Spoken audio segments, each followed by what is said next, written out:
hello and welcome back to all of my friends, my fans, and yes, you, and even you, my fellow FTFLers, to the longest running weekly episodic fantasy football show out there.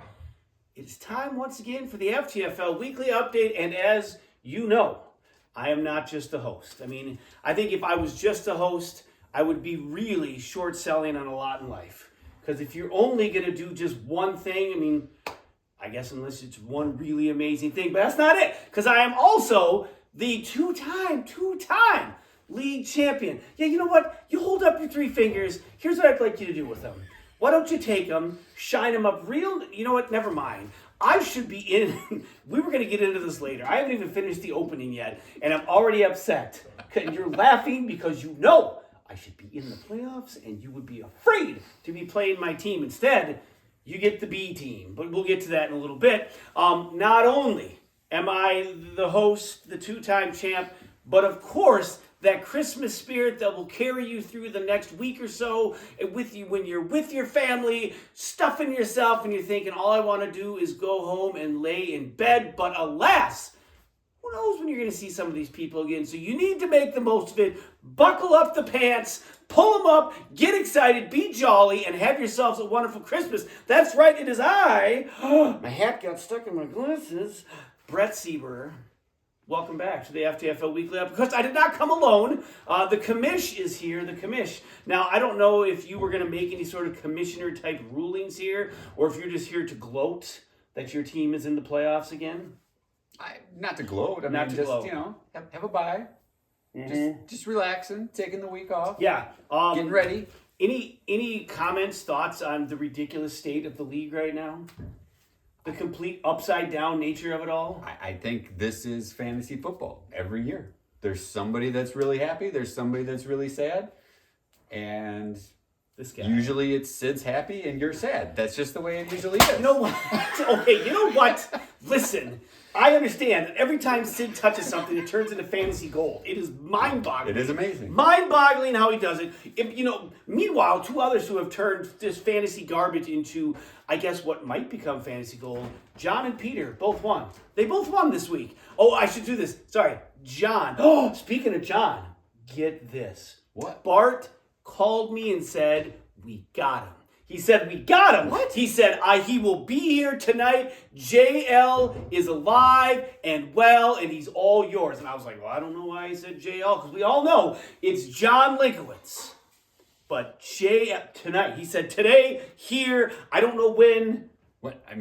Is there soon? I don't know. That's all he told me. All I know is I think now we will have proof in moments that John is actually alive and participating. And why shouldn't he be? Because he's in the semifinal round of the FTFL playoff. Meanwhile, I continue to toil in consolation land. Now, not, of course, in the play to pay for pizza bowl, but alas, Josh, do you need something? Some guy named Bart told me to come down here. Some guy named Bart told you to come down? Yep. JL. Did they find the right JL? No. You know what? Just slide over. Get on in here. Get on in here. Gosh darn it. Really, welcome, Bart, JL. Yeah, you know what? Bart told... Bart. What happened? You know what? It's Was too this long. JL? It's too long of a story to explain this all and rehash it. I'm sorry you've been pulled into this, but I am happy to have you here because maybe you could weigh on this as well. No, Josh, you play fantasy football. Yes, I do. And do you find at times that fantasy football can be cruel and just unjust? Absolutely. And don't you think there should be measures taken to change that? I think to a certain extent, yes. To a certain extent. Like maybe, just maybe, Jeff Marks's idea next year at the draft. What do you think? I don't know. I'm not a fan. I think just it's one-on-one. You know what? Well, I think next year's draft, we need to have we got to figure out a way to randomly draw the schedule. That way, we're not just dealing with the randomizer of the computer. Okay, we're going to let people somehow figure out. So let everybody come up with your ideas. We want to figure out a good way to set the schedule. Except for you, Saltmarsh, we don't have 5 days to go through all of your thoughts and ideas. Gosh. Anyway, okay, so that was the pizza, the play for pizza or whatever bracket. In the winner's bracket, which you happen to be, I did see you reseeded to avoid Peter. I did reseed as per the rules of the FTFL. Per the rules. Which, as I recall, it cost me a title that we didn't reseed years and years ago. Until then, we had the next year's draft. We talked about it specifically. We changed the rule and said, no, we will. This at home a lot. It seems like it's right there under the surface. He's very angry. It's come up a few times. Come up a few times. I'm not at all surprised to hear that. You did avoid Peter. You got to feel good about that. I mean, yes. I mean, let's be honest. In some ways, I think Andy's got a bye week, 2 weeks in a row. So we'll see. Just throwing it out there. What happens if you win and Peter wins and you have to play Peter with Peter's keepers? It's going to be great. Wow, what a story that would be. A lot of Peter talks. We might as well get it. Not that kind of Peter talk. Quit smiling over there. Is Josh going to get to play with his meter? I did not bring Peter's meter for Josh to play with. I'm sorry. Okay. You know what? Because really, too bad. we found out that Peter's meter was a bit maybe of a farce. Although, you know what? I promise you this. He's certainly moving in a different direction on that meter now. That's for sure. It does appear to be, yes, maybe moving in an upwards motion. But anyways, there will be a new meter at next week's episode of the Weekly Update, the Christmas edition. I will have a brand new meter, and we will go ahead and do it one more time, and I'll include even myself. But anyways, back to Peter. The Valhalla Vandals somehow found themselves in the playoffs at 6-8, taking on Make America Great Again. And wouldn't you know it, Peter rose up and had his highest total of the year. 90 points for Peter, 68.5 for a wah Hagen. If you're Peter, Brock Purdy, 24 points, Chicago's defense, 18, Chris Olave, 13. By the way, Tyler Shuck, I don't know if he's going to be a real good quarterback, but Chris Olave has been playing in the things that have had Peter's team somehow find its way. From Michael Wilson, Chris Olave, Brock Purdy coming back. Cam Little had 12 points. The aforementioned Wilson, 10.5. RJ Harvey, 10 points. By the way, the number 19 running back in the league. That's Peter's keeper. Yeah. Still hasn't played him. He was talking about playing him. He still hasn't. And at this point, I'm going to guess he might just ride this out. By the way, if you're Sid, here we go. Josh, you have two quarterbacks on your roster. I do. This is a for instance. I want you to make a call on this. One of your quarterbacks is Trevor Lawrence, and one of your quarterbacks is Marcus Mariota. Each week comes and goes. Who are you more likely to start? I'm definitely taking Trevor Lawrence. You're definitely, Josh, that's because you are a sensible individual and you don't get out-coach yourself and spin yourself into circles and fall flat on your ass like Hagen did. He started Marcus Mariota. 16 points for him. Philly's defense, 12 for Dicker the kicker. Meanwhile, do you know how many points Trevor Lawrence had last week? A lot. A lot. 48 points for Trevor Lawrence on the bench. By the way, that is what is that? Let's see, where's the Browerville math here on this one? That's a 32-point difference. If you had 32 points to Sid score, he has 100 points. That's a difference. He would have won. Instead, he plays salty in the 5th place game. Sorry, that was a spoiler alert for the next game. George Pickens, 3.5. By the way, 17 points over the last 3 weeks for George Pickens. He was averaging 13 points a week prior to this low stretch. Yeah. That came at a rough time for Hagen. He is now looking towards next year. Speaking of looking towards next year, also, the Radioactive Monkeys coming in at 6-8, taking on Team Dickweed at 7-7. JL. And John. Yeah, John's team, 105.5 points. 105.5. Now you understand now, you're going to be playing John this upcoming week. Are you nervous about this recent outpouring of points? I mean, you kind of have to be. I would be. For John, Travion Henderson, 31 points. He has had 88 points over 3 different weeks. The rest of the 11 weeks combined, 45 points.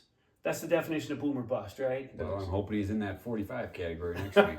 You want him to score all 45 points? No, I want him to be like that average. Give me that 4-point average. Nico Collins, 21.5, also quietly coming on here as of late. Yeah. 18 for Stafford, 13 for Barkley. Kyle Pitts on the bench. That big Thursday night game, 33.5 points. Stafford with the start. Finally. Yeah, finally, right? You would think at some point John was going to figure it out and start Stafford over Dart, because who in the right damn mind? Josh, again, weigh in on the quarterbacks here. If you had Matt Stafford or Jackson Dart as your quarterbacks, who would you be playing? I do like Jackson Dart, but obviously Stafford. Doesn't John have a third quarterback in there too that's better than Jackson Dart? I thought for a while he did. Who was it? Because Dart got hurt and he played someone else instead of Stafford. Gosh, I can't. Holy moly. If you're Saltmarsh, the season comes to a merciful end. 25 points for Cook, 22 points for Jonathan Taylor, 7.5. By the way, in the 10 weeks before the bye, Jonathan was averaging over 21 points a game. In the 4 weeks after, 8. Ouch. I mean, to expect 20 points a week from a running back is a lot. But when you were getting that and then you weren't, well... And James Cook just keeps putting them up, though. Sure does, but that'll be in the 5th place game for Adam Saltmarsh. All right, now we move on to the playing to pay for pizza side of the bracket. Josh, in your other fantasy league, is there any punishment for the loser? We're still figuring that out. It's gonna be Milk Mile, I think. Milk Mile? What's Milk Mile? Just drink a gallon of milk, then run a mile. Hold up. You've A never... whole gallon? Whole gallon. I don't know if that's like... I think you throw up just drinking the gallon of milk. Now, you don't even need to run it. Milk just, Mile? You drink the full gallon and you go. Well, what about the slushy one? Oh yeah, the slushy one we're doing. We do it on the track and we have a slushy. Apparently, we're having a slushy for each lap, so you have to drink 4. How big are the slushies? I don't know. Are you combating a brain freeze at that point? You almost have to. God, we're just paying for pizza. I'd love to see, Swart run the Milk Mile. I think I would enjoy watching Sid do the slushies. God, wow, the milk. Are you in danger of running the Milk Mile? Oh no, I'm completely good. Well, it sounds like your league's a little bit better set up than ours then. Josh, did you know that in our league, the highest scoring team by almost a half a point? No, put your hand down. Is got to buy this week? No. Yes, you're right. They did. Half point separated 1 and 2. Number 2, scoring team in the league by half a point. Finished 9th out of 10, Josh. Well, I did John, JL. wow. JL. I got confused. Yeah, let that sink in. Maybe he's running. That John's was team. me. Maybe That are you was running me. John's team? What? Oh no, not me. Okay. But that was my league. My league, I was 2nd in points for the entire year, and I finished 7th or 8th. I didn't need that. I was trying to make a point, Josh. Welcome to fantasy football. It's what happens Okay. every Anyways, year. Team Runs in the Linkowitz family. coming in at 5-9, taking on I may suck at fantasy football, but at least I got my keepers in at 6 and 8. This was a real barn burner. 72 for Swart, 68 for Matt. If you're Swart, Josh Myers was your leading scorer with 24 points. Jamison Williams, 17.5. Bucky Irving was supposed to have a great year until he didn't, 4.5. Lad McConkey, where is McConkey still playing? Wow. Is he suited up at all? Or I think so. Holy moly! Well, he got 1 point. 1 point. Probably caught 2 balls. There's a joke in there somewhere, I'm sure. If you're Matt, Kyron Williams, 16.5. Caleb Williams, 16. Dalton Schultz, 14. Stephon Diggs, 1.5 points. And the greatest receiver on the planet, Justin Jefferson, 1 point. 1 point for Justin Jefferson. It's a good By the trade. way, he has had 1 point each of the last 3 games. Wow. Right? Wow. 3 points That over. trade looks better and better. Oh my! What did you get for? You got a. I got a Monroe St. Brown for him. Well, okay. Okay. Now we've entered a bit of a difficult period here, because whether you got him or stole him is still up Number for 2 debate. pick. Number 2 pick in the draft for Yeah, that was a nice. Justin That was a Jefferson. nice swap, no doubt.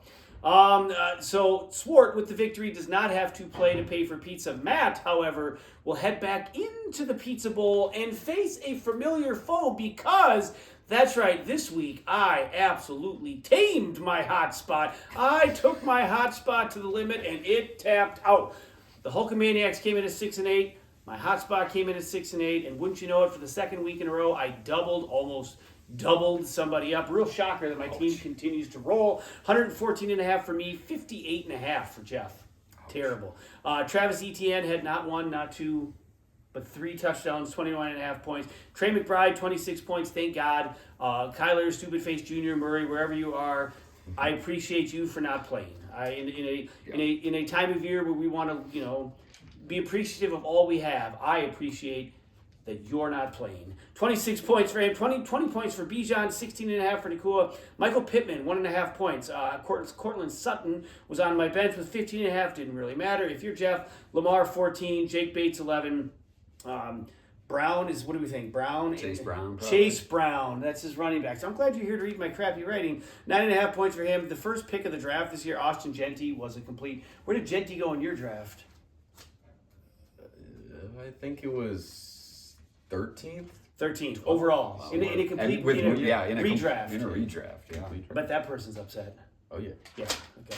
Genty's been just terrible. All right, let's do the stud and the dud, and we'll line up the games for next week. Stud of the week, Travion Henderson, 31 points, and also my team, who continues to show that we should be in the playoffs and we should not have got bamboozled by the rules. You're in the playoffs. Okay. Anyways, listen, the dud of the You're week. You're playing for 7. I am playing for, yes, actually it would be 7th. You know what? Shut up. You know what? It's the consolation championship. Championship. Yeah. Yeah. Mm-hmm. Dud of the week, JJ. The list this week, I put the league on the list. I wish I had the list with me. Why? You know why. Don't give me this shrug your shoulders. I laid it out to your kid. I told him. And then he tried to tell me that's what happened to him. But I think he was making that up just to try to help you out in this moment.